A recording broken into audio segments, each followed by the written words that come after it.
This is Clayton Howe's Entertainment X.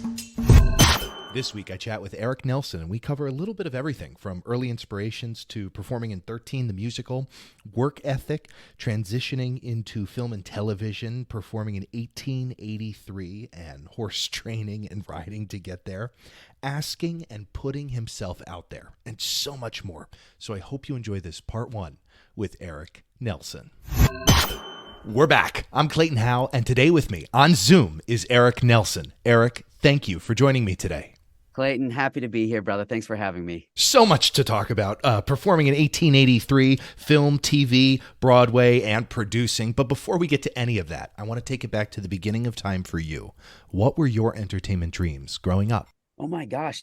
I did not grow up in an entertainment family. So it wasn't like we were getting our inspiration from our parents, which would have been nice because we would have had all the connections in the world to look up and to utilize once we got into it, which I always joke about because my kids, if they want to do this, they will have such a leg up from all the years of knowledge that my wife and I have gained. And I wish I could have had that growing up.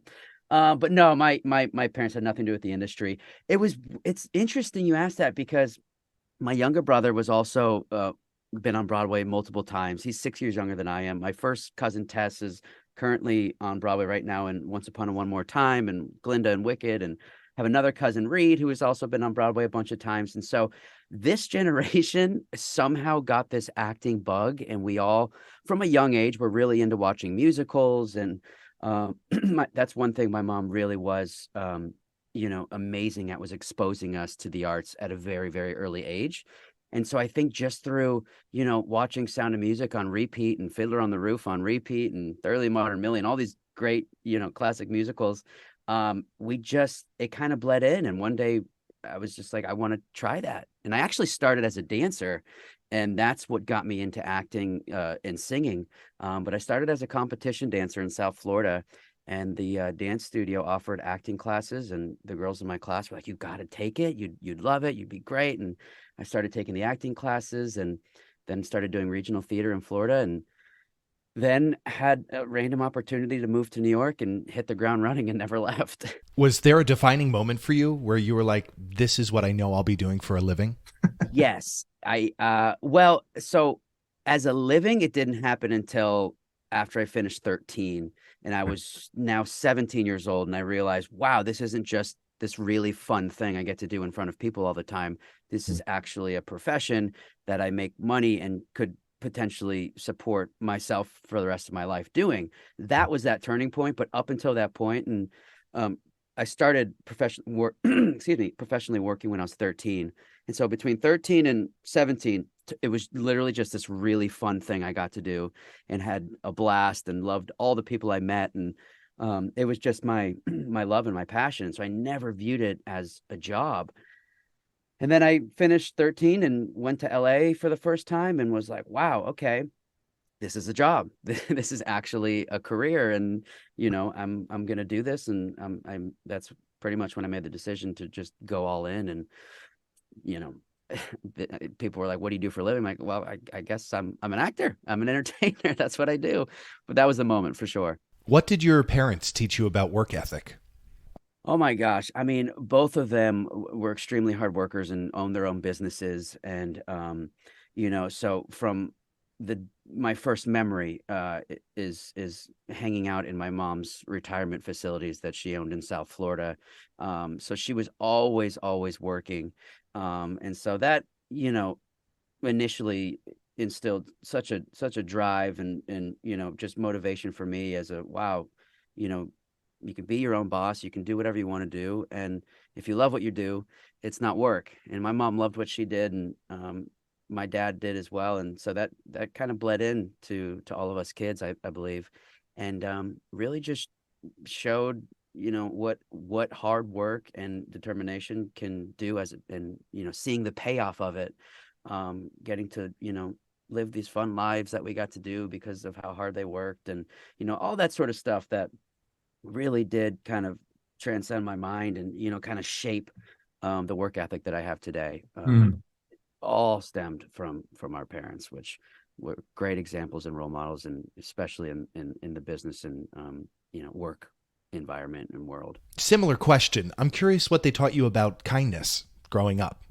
So my mom owned and ran retirement facilities, and the whole structure of the business is, really helping and supporting elderly in their kind of last chapters of life. And you Mm. do that through love and support. And we would do it through performing for them all the time. My mom would have us do shows and skits at the retirement home. And that's truly my first memory of performing, was doing these little dances and singing songs to all the senior citizens in these retirement facilities. Wow. But they're especially in that stage of your life, like, your heart is so full and you've seen so much and so much, and there are people here that are just wanting to take care of you. And it was full of love. And through music is where I feel we express the love the most. And that was one thing my mom always included, was, just, we got to entertain these folks, these retirees. And a lot of them suffer from mental illness and stuff, but when they sat down and we would perform for them or sing for them or play music for them, that was when it's as if all of their issues and mental illnesses and anything that's going on in their life almost disappeared, and they were always right there with us every step of the way through music. And so it was really cool, especially as kids, for us to see that. And of course, when you're performing from your heart and your soul. And so I think that encompasses love. And we felt it from them and they felt it from us. And so it was really beautiful. I miss those days. Do you have, or did you have, any mentors? And are there any standout lessons that come to mind? Feel like every time I watch a good movie, it's another mentor I'm picking up and putting in my pocket. Just from all the actors I respect and love so much. And but growing up, especially throughout my youth in Manhattan, there's an actor, choreographer, dancer. His name is Lane Napper, and he was a very, very big influential part of my childhood in New York, and took me under his wing, and got me on some really big sets in LA for the first time, and was my acting coach throughout my youth, and my dancing coach as well. Incredible choreographer. So he was very impactful on my life. He's still in New York. He still works all the time, and he does amazing workshops for kids and teenagers and young adults all over Manhattan and the country.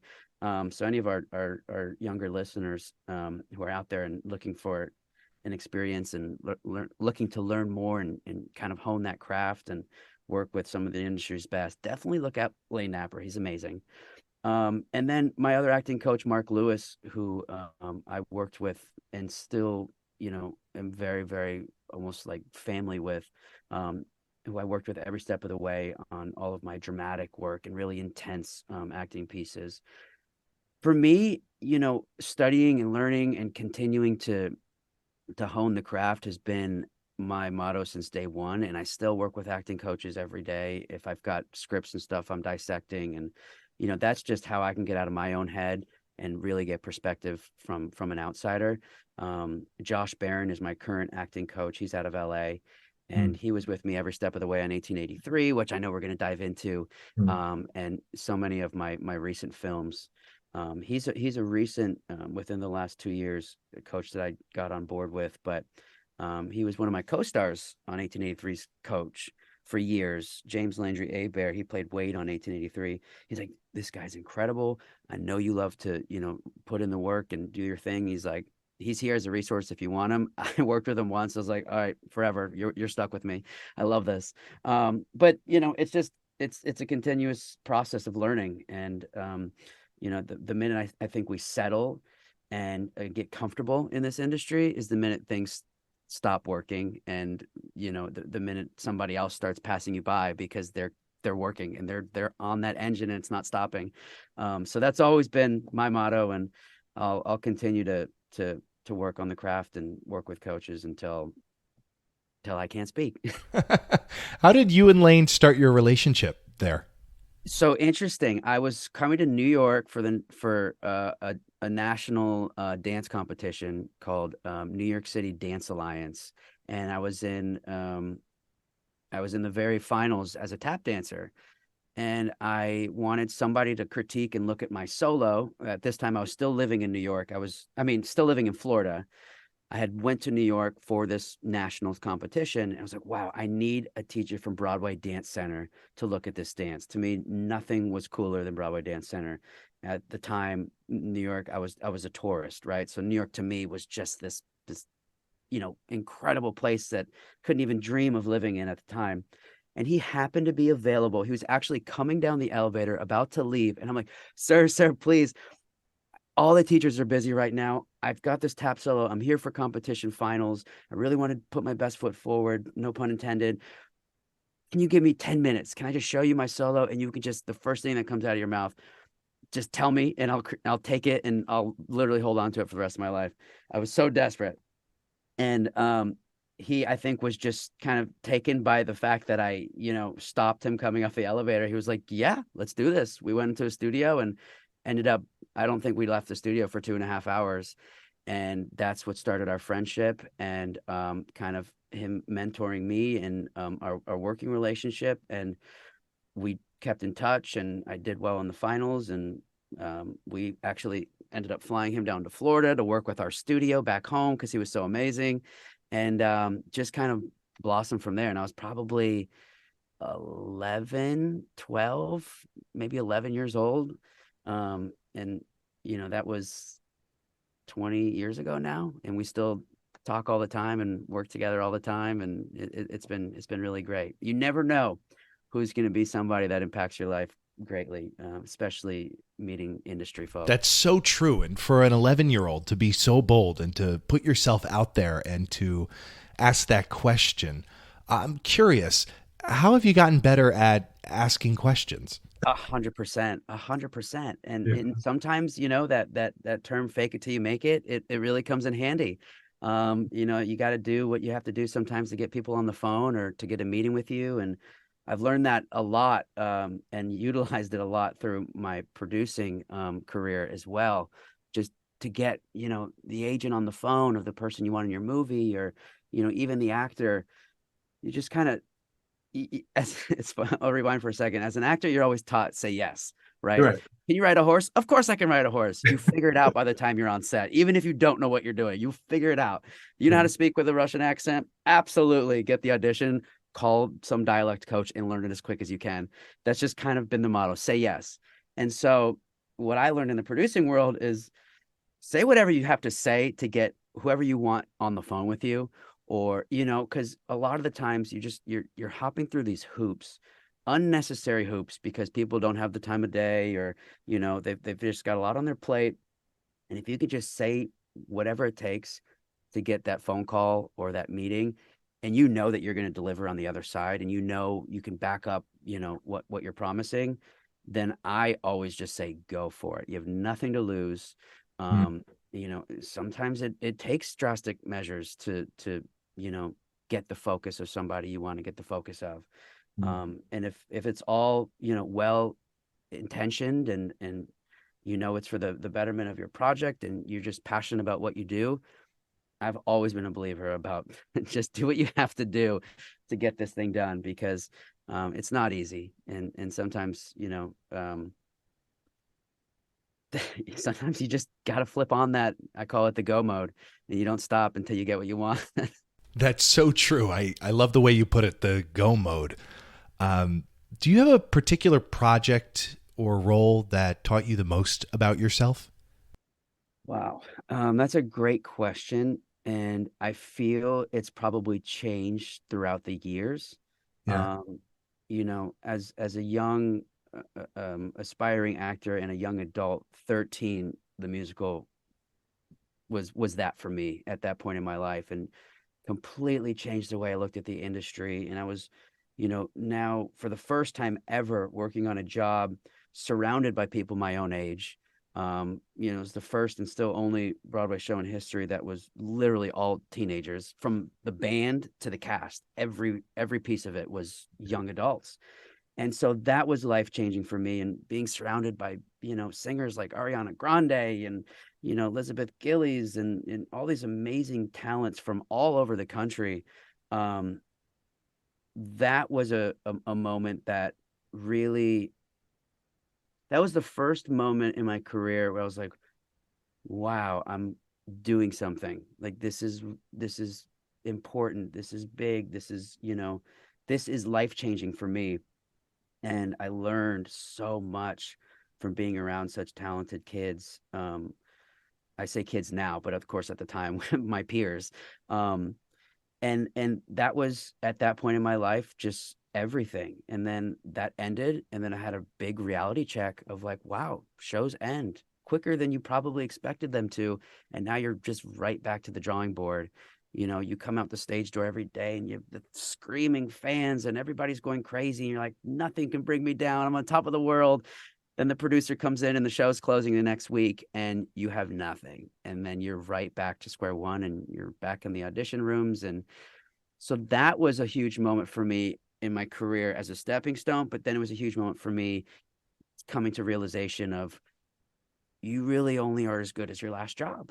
Like, Mm. we depend so much on these producers and these studios and these executives to give us our next opportunity. Mm. And we're always at,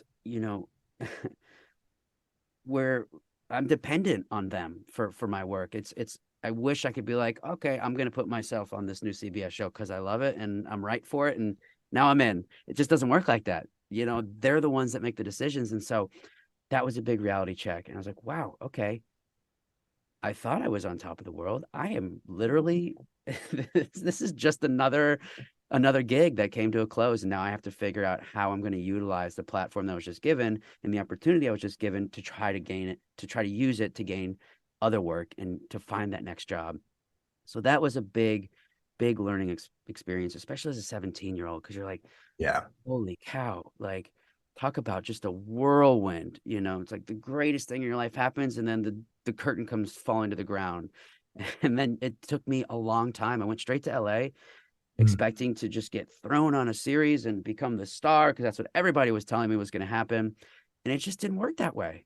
I was, at a period in my life where I was, no longer a kid, but not really quite an adult, and didn't know who I was, and went out there and just kind of got wrapped up in the scene of LA. And it just kind of, like, as if I was, surfing a wave, and it just pulled me under, and I just got all in the water and didn't know where I was. And Mm. that's exactly what my experience was in LA the first time coming off of Broadway. And so again, a reality check's like, okay, when in doubt, just go back to the work, go back to classes. I was back in acting classes. I was, back on the grind, and then stuff started happening for me again. So it's, that it taught me a lot of lessons. But then fast forward to year and a half, 2 years ago, shooting 1883, that transcended my life in another way. Getting the experience of spending, 6 months on a set with, some of the biggest legends in the industry that I've admired my whole career, and in a genre of television I've never worked in before. But again, for my audition, fake it till you make it, I was surrounded by horses growing up because both my parents rode and stuff, but I didn't ride a lot growing up. But in my audition, I was like, own a horse, been riding my whole life. No, nobody's better for this job than me. I am ready to go, and got the job. And before I even knew I found out I got the job, I was just so passionate about the projects. I was a huge fan of Yellowstone going into it, that I started training every day. I found a stable out here by my house and just was on a horse every single day. God forbid I got the call and they needed me to be on that horse in a couple of days, knowing what I didn't know. I was like, that's not going to happen. And so luckily it did work out. And then they sent us to a cowboy camp training for a couple of weeks. So by the time all of it, we were up and filming, I was probably almost as good as I said I was on my audition tape. But he called me out. Taylor Sheridan, who wrote the show, he knew, because I actually rode in on a horse in my tape, because I just felt like I had to show, Taylor's all about authenticity, and I'd heard that, and I was like, I just got to show him I am this person, even though I had a lady next to me timing, nope, hands lower, all right, feet tighter, nope, back straight, you got to look like you know what you're doing. I was like, oh my God, what did I get myself into? But he ended up calling me out later throughout, and he was like, I know that wasn't your horse. I know you didn't know what you were doing, but the fact that you really went for it, and now look at you. Now I'm, winning horse competitions, which is just so crazy. he's like, that's what I respected, and that's, that's why you're here. So that was really cool. But again, a big turning point in my career and personally, and that show, structured my life the last couple of years in a way I never thought possible, for the better. And it's really been a blessing. So like a new love of horses came out of that, like horse training, and now it's actually a part of your DNA. Yeah, it is. And it's so funny because, as I briefly mentioned, both my parents, are deep into horses. And my dad actually trained thoroughbred polo horses, and he was a professional polo player himself. And my mom showed and owned horses. And I just think because both of our parents were so into them, us kids just were into other stuff growing up. Mm. Like, it was almost too much. Like, no, no, no, we don't. It's like when your parents are pushing something onto you, you kind of resist a little bit.